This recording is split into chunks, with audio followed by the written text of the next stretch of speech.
Hey, I'm Sam Nang. This is SNJ Pride, the podcast where two gay men who've been together for over 11 years keep it all the way real about coming out, love, and everything in between.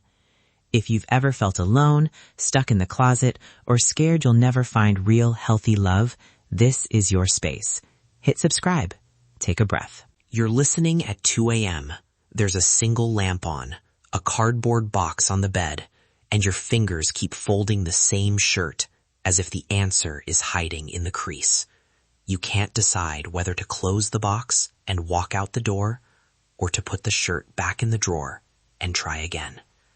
If you've ever been there, this episode is for you. Tonight, I want to take you with me back to that night, the one when I packed a single box at 2 a.m. and learned the shape of a decision. I'll tell the story of that ritual, the objects I touched, the memories that rose up with every fold. Then I'll move into the way James showed up in small gestures after that night, the partnership moves that actually made repair possible. Finally, I'll give you 3 practical takeaways if you're at the edge: safety checks, repair behaviors that matter, and language to help you decide without shame. This is not therapy. This is what we lived. I remember the weight of the box first. It wasn't heavy, but it felt consequential, like a tiny coffin for the life we'd built in that apartment. The room smelled like the coffee we'd forgotten to finish hours earlier, and the faint citrus of the detergent we both liked. My hands moved without thinking. A t-shirt folded, a photo in a frame lifted out, the little wristband from the Pride Parade last summer that we both laughed about. Each thing I touched was a sentence and a conversation I didn't know how to finish. There was a receipt tucked into an old wallet pocket, a dinner from months ago, an argument over a forgotten plan, a cheap symbol that turned into a referendum on our love. I held that paper and felt something like proof of the small betrayals that accumulate into a roar. I started telling myself the story that always sounds convincing in the middle of the night, that staying meant sacrificing my dignity, that leaving would be my reclaiming. But even as I told that story, my fingers found a note James had left in the cookbook months earlier. It said, "You make this taste like home." Suddenly, the argument and the laughter were on the same page again. Packing is physical and also a loop in your head. You rehearse what you'll say, the versions of yourself that can defend the walkout, the versions that will be brave enough to knock on a friend's door and stay over. I remember pausing with my hand on the doorknob, actually touching the cold metal, imagining the street lamps, the taxis, the anonymity. I told myself I could do it. I imagined the relief at a first step. But underneath that imagining was a different fear. The fear that leaving would erase everything we'd survived, including the parts of me that had learned to trust again because of him. I'll be honest, shame sat on my chest. Shame that I'd let things get to the point of packing. Shame that I might have misunderstood my role in the argument. Shame that I wanted, in the same breath, both to be believed and to be safe.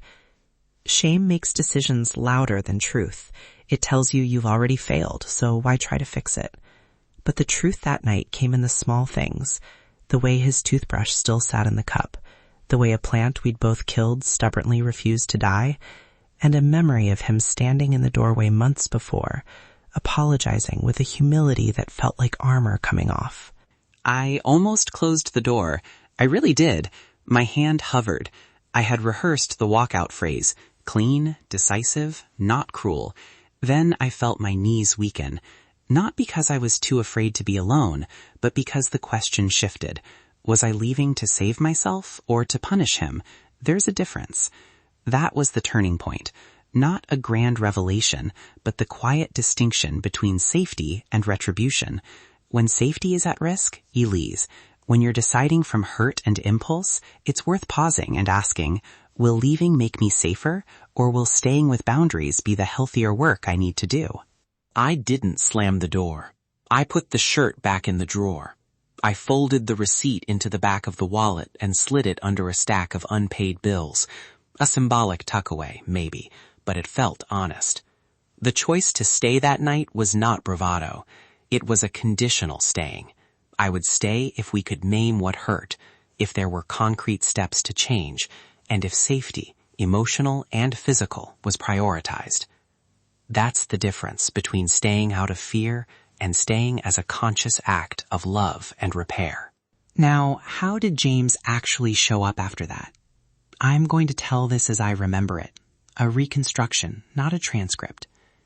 He woke up the next morning like someone who finally understood the seriousness of midnight.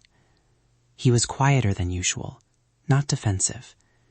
He made coffee without asking me anything and left a note that said, "I want to learn how to not hurt you." That sentence mattered more than 100 speeches. It was accountability in a line. I remember thinking, I don't get to be right about this. What I get to do is be better. That took courage for both of us. I didn't try to fix everything with explanations. I sat with him. I asked, "What do you need from me tonight?" And when he said, "Tell me I'm safe," I said exactly that. You are safe with me. I'm going to show it. Those small, consistent moves mattered far more than a dramatic gesture. He started showing up in tiny repairs, checking in, following through on the things he said he'd do, and asking for help when he slipped. We made a list together. No yelling in the kitchen after midnight, 1 night a week to cool off separately, and 1 counselor appointment if we needed it.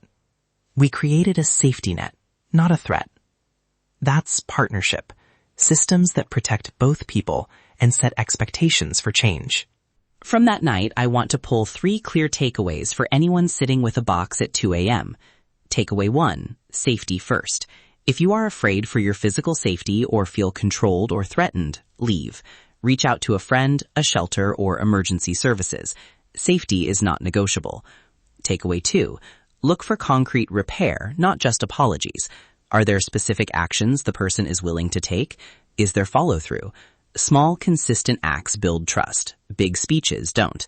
Takeaway 3, use decision language that removes shame. Instead of "I failed" or "I should have left earlier," try "I am choosing to stay if these conditions are met," or "I am leaving because I need safety."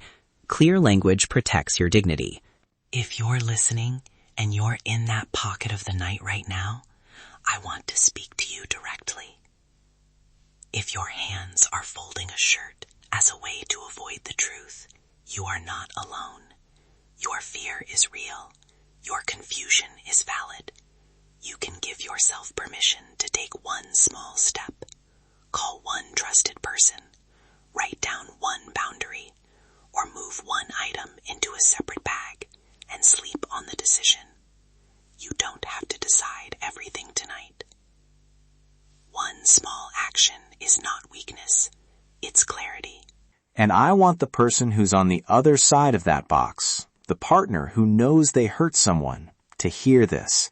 I hear you. Step 1 is to stop proving you're right and start proving you're reliable. That means showing up for the small things and accepting accountability when you fail. Actions over words. Consistency over grand promises. That's how you earn the chance to rebuild. A quick, essential reminder. We are not therapists. We are 2 men sharing what worked for us. If this episode stirs up big feelings, especially trauma or safety concerns, please consider reaching out to a qualified mental health professional or a local support service. If you're in immediate danger, call emergency services. If you need confidential support, look up national hotlines in your country or local LGBTQ+ resources. You deserve care. Before we go, if this hit you, leave us a single word in the comments or the chat. I packed or I stayed, so we know you're here. Like, subscribe, and share this with whoever needs to hear it. If you're not comfortable sharing details, that 1 word is enough. Thank you for sitting with me in this quiet hour. If you felt seen, come back next time.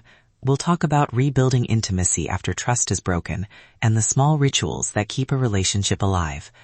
Take a breath. You are not alone. I hear you. You're not alone. This is SNJ Pride.